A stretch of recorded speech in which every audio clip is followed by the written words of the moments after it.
Voltando a essa tribuna, agradeço aí a presença do vereador Tiboca, que foi companheiro meu aqui nessa Casa de Lei. Seja sempre muito bem-vindo e que Deus o abençoe e que você retorne logo, porque a gente sabe o quanto você é popular, o quanto você é querido. E, na oportunidade, também agradeço aqui a presença da representante do Mutirão e todos os integrantes aí da Associação Mutirão.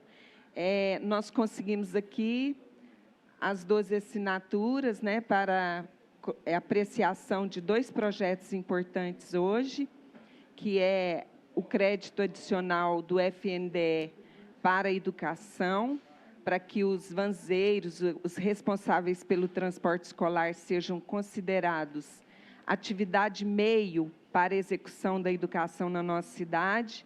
Então, está criando ali uma dotação de 2 milhões e o projeto de horas extras para o trabalho excepcional. Então, vai ser apreciado e conseguimos as 12 assinaturas, né? Os vereadores todos assinaram e tem aí já funcionários aguardando a apreciação do projeto.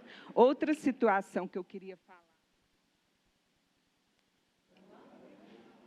Outra situação que eu queria falar aqui, que hoje, dia 21/5/2024, o INSS protocolou aqui uma portaria que dá condições às pessoas estrangeiras de receber o BPC.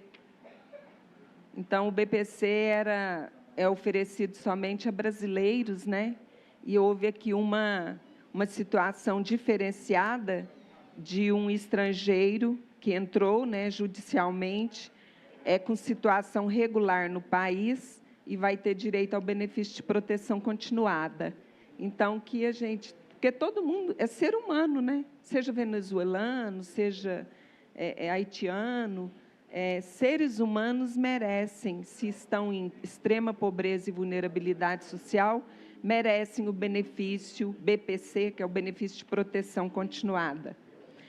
Tem todos os critérios, né? É lógico que é uma ação judicial que foi considerada favorável, mas que abriu um precedente. Então, uma pessoa que não é brasileira conseguiu o BPC.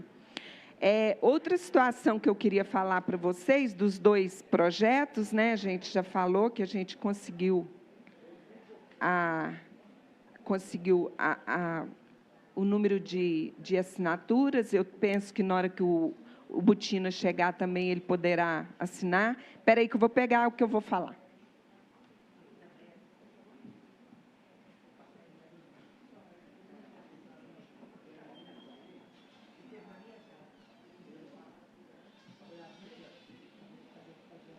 Nessa manhã, eu apresentei um requerimento que trata sobre um projeto de lei que esteve nessa casa, que falava sobre a redução da carga horária de alguns médicos. Nós temos aí no nosso quadro de servidores médicos que já estão idosos e que pleiteiam a redução de jornada de trabalho. Essa situação chegou a vir para essa casa, mas junto com os profissionais de apoio. E aí houve aquela situação que, se reduzisse a carga horária dos profissionais de apoio, os mesmos iriam receber menos que um salário mínimo. A gente sabe que isso é impossível, que ninguém recebe menos que um salário mínimo, né? Mas o projeto foi retirado pelo nosso prefeito, e aí eu pediria aos nobres colegas que a gente possa assinar esse requerimento, necessita de 12 assinaturas, para que esse projeto retornasse a essa casa sobre a redução de carga horária de alguns médicos, porque ele estava no projeto e o projeto foi retirado pelo prefeito. E eu vi hoje no Diário Oficial que alguns médicos, principalmente aqueles que são reguladores, que trabalham na regulação, optaram por 20 horas de trabalho. Então, que essa oportunidade também seja dada aos nossos servidores que já têm muitos anos na profissão e que pleiteiam uma redução de carga horária. É lógico que vai diminuir o valor também, né? Se diminuir as horas, que seja encaminhado esse projeto e que os colegas possam assinar esse requerimento para o projeto voltar, assim como o da Brasmix, né? que precisa de 12 assinaturas para que ele volte a essa Casa de Leis. Eu apresentei aqui hoje um projeto de lei que trata sobre o banco de horas em Araguari. O último decreto do nosso prefeito foi de 7 de fevereiro de 2023, e um dos seus artigos não comunga com a consolidação das leis do trabalho, porque, de acordo com a consolidação das leis do trabalho, o servidor tem o direito de usufruir daquelas horas trabalhadas e que não foram pagas, foram para o banco de horas, até 6 meses depois. E o nosso decreto, o parágrafo 4º, fala que a compensação da jornada de trabalho em dias de folga, ou mediante redução de jornada em outros dias, se dará no máximo no mês subsequente ao que o servidor tenha realizado as horas extras. E tem também algumas situações que eu concordo com o prefeito, que tem que avisar o chefe imediato, porque senão todos tiram aquelas folgas no mesmo dia e prejudica a prestação de serviço público, né? Então, apresentei um projeto de lei, eu vou vou aguardar o nosso jurídico da Câmara apreciar o projeto. Se ele tiver vício de iniciativa, eu encaminharei como anteprojeto de lei ao nosso prefeito, né? Mas é muito interessante que esse parágrafo do decreto seja reavaliado, porque ele não condiz com a consolidação das leis do trabalho. Aí, esse projeto de lei do banco de horas, nesse momento que foram cortadas as horas extras, e que a gente sabe aqui que as horas extras serão realizadas em regime excepcional, somente o chefe imediato falará ao servidor que ele poderá fazer aquelas horas extras, porque é um regime excepcional, que essa situação de banco de horas vai ser de suma importância para a Prefeitura Municipal, que às vezes o servidor não recebe as horas extras, mas tem um banco de horas em um momento propício, até 6 meses depois, ele poderá usufruir dessas horas extras que ele prestou, contribuindo com o município em trabalho excepcional. Então, o projeto é bem interessante, desse banco de horas. Eu fui procurada por uma médica que solicitou isso para mim. Aí, a gente fez um trabalho, assim, olhando esse banco de horas de outros municípios e tentamos elaborar um projeto de lei com a cara de Araguari, com as diretrizes de Araguari, e ele vai começar a tramitar nessa casa. Se não der certo, a gente encaminha como se tiver visto de iniciativa, a gente encaminha como anteprojeto de lei para o prefeito. Outra situação que eu queria... Pois não? Me concede só uma pequena parte? Pois não, vereador. É porque o banco de horas, assim, parabéns primeiro pela iniciativa, né? Mas banco de hora no serviço público, ele depende de convenção coletiva ou entre individual, né? Entre sindicato e município. Agora mudou algumas coisas, vereador. O sindicato sempre tentou essa convenção coletiva, certo. Mas o município que nunca quis aderir, né? Uhum. Agora você está me falando de uma situação nova, né? Quem sabe que agora isso possa avançar, né? Então... Isso, parece que tem uma situação nova na consolidação, que pode ser convenção coletiva e individual. Bacana isso. Tem outras cidades, até convido o senhor para assinar comigo o projeto, vamos lutar por ele, né?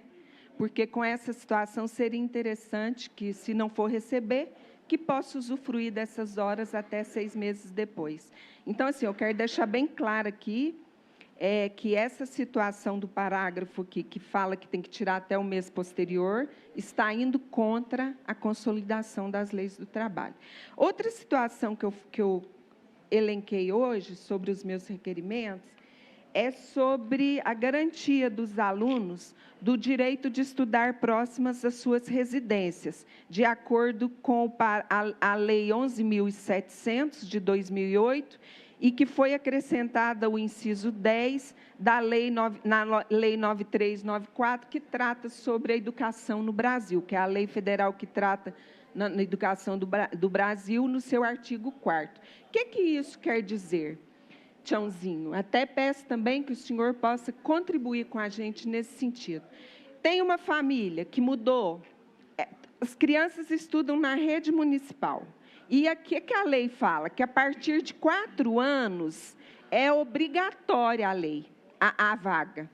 A partir de 4 anos, antes era só no ensino regular, agora não é mais. A educação infantil passou a ser prioritária e ela hoje é obrigatória. Então, assim, às vezes a mãe não quer pôr no prézinho lá, com 4 anos, mas o gestor que tem que oferecer a vaga, tem que existir a vaga.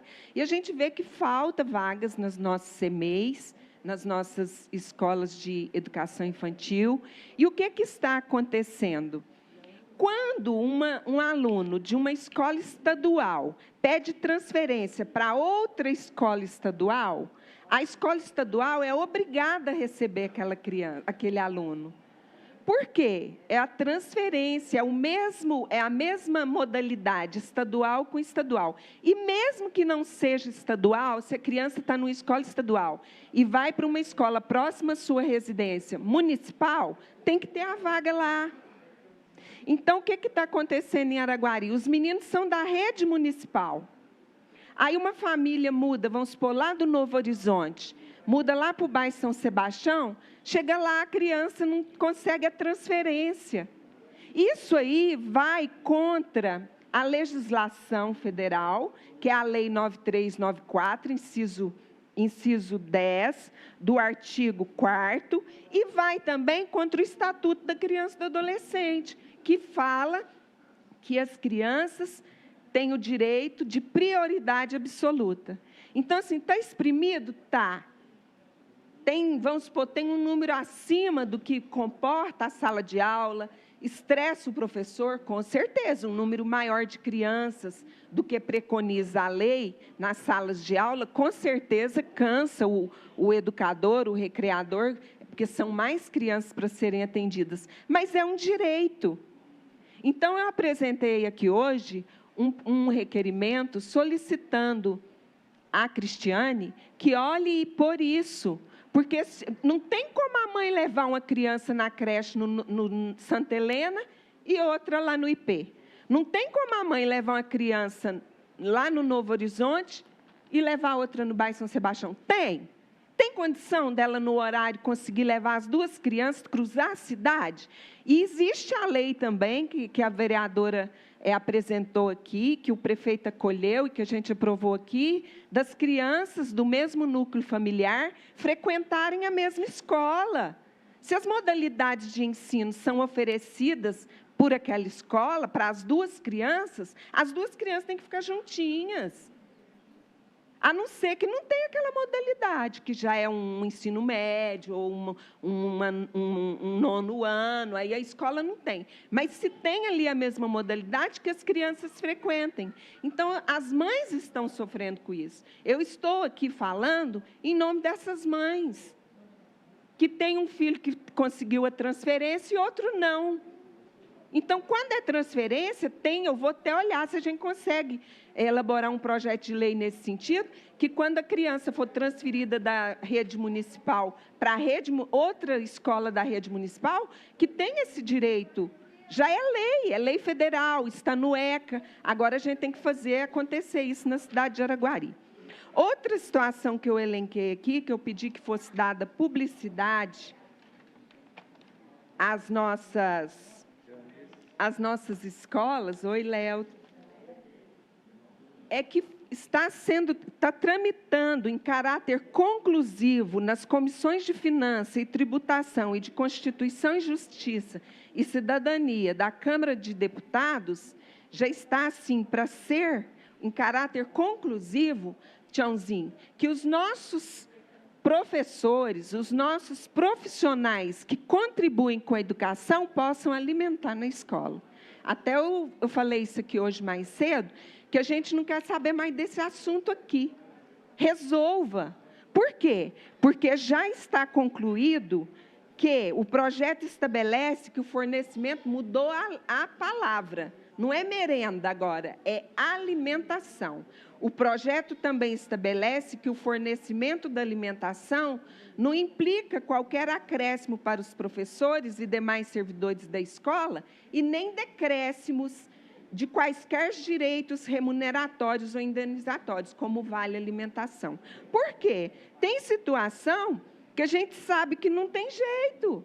Uma pessoa que sai daqui, fala sério, sai daqui de Araguari, trabalha lá em Piracaíba, ou vice-versa, ou uma que trabalha em Amanhece, ou um que trabalha lá na Contenda, outro lá como que chama lá? Águas Claras. Aí, vamos supor, né, vão falar de ensino infantil, que a recreadora cumpre 8 horas por dia.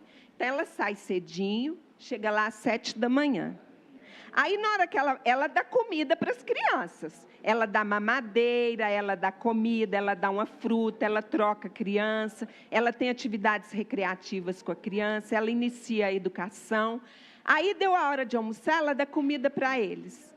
Ela não pode comer? Ela leva uma marmita, não pode pôr no micro-ondas? Eu arrepio de saber uma coisa dessa. Então, isso não pode ser trazido para nós aqui mais, não, porque isso já é uma situação que está concluindo um projeto lá na Câmara dos Deputados, porque vai poder sim. E um vanzeiro que fica lá esperando dentro da van e está sem comer também. Aí a gente teve notícia aqui que não podia esquentar nem no micro-ondas. Isso não pode acontecer. São pessoas que contribuem com as nossas crianças, que estão em contato com elas todos os dias. Elas têm que estar bem. Elas têm que estar alimentadas de corpo e alma. Elas têm que estar alimentadas de comida, sim, mas também de afeto, de carinho por quem está pagando por aquele serviço. Então, assim, um prato de comida para essas pessoas não vai aumentar o valor da merenda escolar, não. A gente sabe que tinha época que jogava na lavagem, tchãozinho, e não podia comer. Tem base. Então, assim, são projetos que eu apresentei hoje, e como mãe, como educadora, como aquela que luta pela educação infantil e por uma educação de qualidade, por um ensino fundamental e pelos servidores, que seja dado publicidade desse projeto de lei que está tramitando em caráter conclusivo, porque eu tenho quase certeza que ele vai ser aprovado. E que a gente não precise mais falar sobre isso aqui, né? Isso é muita mediocridade falar de um prato de comida para os servidores. Os meninos são muitos, os servidores são menos. Tem recreadora que está cuidando aí de mais de 30 crianças. Tem escola aí que está com mais de 35 alunos por sala. Então, está bem apertado, e esse povo, no mínimo, tem que ter o nosso carinho, nosso respeito, e a alimentação que os alunos recebem, eles podem usar também. É isso, bom início de tarde já, né? Bom início de tarde e muito obrigada. Obrigado, Eunice. O Vinícius.